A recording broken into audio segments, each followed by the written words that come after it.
Halo teman-teman semuanya, di sini saya kemarin tuh ngobrol sama beberapa orang dan mereka mengungkapkan alasan mereka tetap tidak mau beli mobil listrik ya.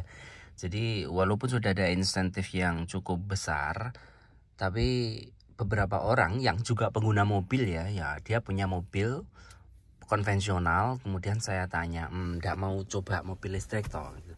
Karena mobilnya ada yang jadikan bilang gini ya. Ya, kalau dua mobil ya berat karena tidak ada garasi, apalagi hidupnya di perumahan-perumahan kan garasinya cuma cukup untuk satu mobil. Kalau dua mobil ya, kalau satu mobil pertimbangan mereka tidak mungkin membeli mobil listrik. Mereka tuh tanya balik ke saya ya, nah mas gini, kalau sampean ke Surabaya, dari Madiun ke Surabaya, berani nggak pakai mobil ini?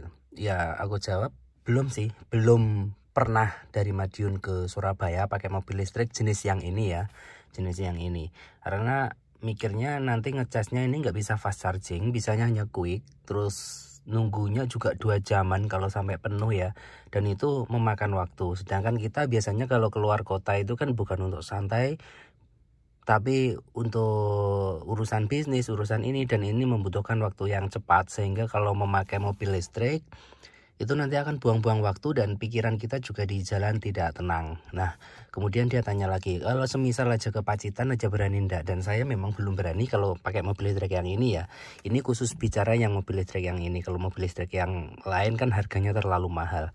Nah, saya juga nggak berani. Nah, itu mas yang jadi masalah katanya dia. Beberapa orang itu ke saya ya. Jadi kalau saya beli mobil listrik itu kan nggak sekalian gitu, nggak tuntas gitu ibaratnya. Jadi kalau saya mau perjalanan jauh harus mikir ngecasnya, mikir gininya itu kan susah. Apalagi kalau ke pelosok-pelosok desa yang nggak ada chargingnya, yang listriknya aja di sana cuman 900, 450, itu lalu gimana? Nah, itu yang menjadi pertimbangan utama ya, kenapa banyak yang belum juga beli mobil listrik, apalagi yang murah kan hanya satu ini ya, sementara yang lain harganya kalau dibelikan mobil konvensional bisa dapat 3, 4 bahkan, dan kalau ini kan yang agak murahan memang ini. Nah, alasan mereka tuh itu ya, karena memang tidak sisan kalau bahasa Jawanya itu. Jadi beli satu mobil cukup untuk semua akomodasi, itu untuk orang-orang yang sekarang ini tidak ingin membeli mobil listrik, walaupun ya sudah diskon, harganya tinggal 270-an. Itu kalau untuk mobil pertama, mereka akomodasinya juga hanya untuk bepergian yang penting-penting, itu pertimbangannya. Jadi tidak mau ribet dan berpikirnya mobil listrik itu tidak simpel. Tidak simpelnya ya itu tadi, pengecasannya lama.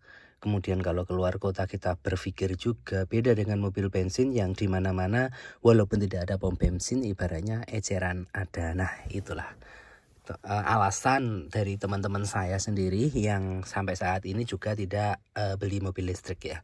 Karena ya alasannya seperti itu. Nah, mungkin itu juga bisa jadi masukan ya untuk teman-teman yang sekarang bingung ya. Jadi intinya begini.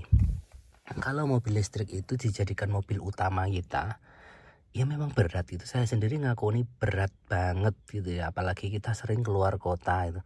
Ke Surabaya aja nggak berani, apalagi ke Jakarta ya. Wassalam gitu.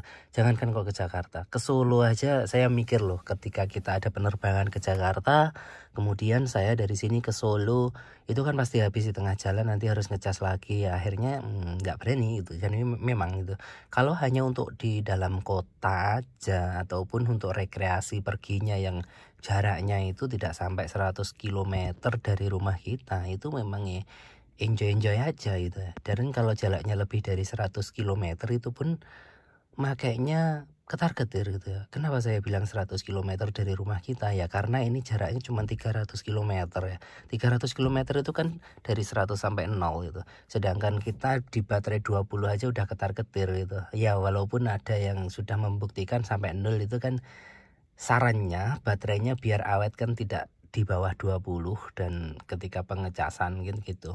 Jadi ketika kita jaraknya 100 km dari rumah berangkat, itu kan jalan nggak mungkin rata terus, ada naik ada turun. Nah, itu yang akan menghabiskan daya gitu ya. Kalau 100 km jaraknya nanti menghabiskan daya, pulangnya gimana? Nah, itu yang jadi pikiran. Jadi 300 km itu tidak bersih gitu, paling kita makainya ya mentok di 250 ataupun 200 km lah. Karena jalan naik turun itu tadi. Nah, mungkin alasan itu ya. Dan kemarin pun saya coba dari sini ke Dagangan itu. Naik turun gitu dari rumah 80 sampai sana itu sudah 50% kita udah ketar-ketir ya. Apalagi jalannya pegunungan naik turun, wah ini gimana nanti kalau nggak sampai, ini pikirannya gitu ya. Akhirnya saya putuskan kalau sudah 50% maka saya harus putar balik dan kembali ke rumah. Itu prinsip saya ya, ketika keluar jalan-jalan kok sudah 50% baterainya, nyampe enggak nyampe saya harus pulang. Itu yang ada di pikiran saya. Karena kenapa pikiran saya kok 50% harus pulang? Kalau saya sudah ngabisan daya 50%, berarti pulangnya ya minimal 50%, walaupun jeleknya kalau tidak sampai rumah kan udah deket rumah gitu ya. Jadi saya tidak pernah menghabiskan daya 50% ketika keluar kemanapun, dan saya akan membatalkan perjalanan saya ketika baterainya udah di 50%. Nah itu pengalaman ya, pengalaman kami, pengalaman kita saat saya tanya juga temennya nggak mau coba mobil listrik ya, itu tadi. Nggak sisan mas, mobil cukup satu aja lah, wong juga butuhnya juga sama, rasanya juga sama, terus mobil listrik juga nggak sisan, istilahnya nggak mengampu bisa semuanya, nggak bisa pikiran tenang. Mobil konvensional tetap nomor satu. Nah itu kata-kata mereka, so mobil listrik tidak cocok untuk mobil pertama ataupun mobil utama.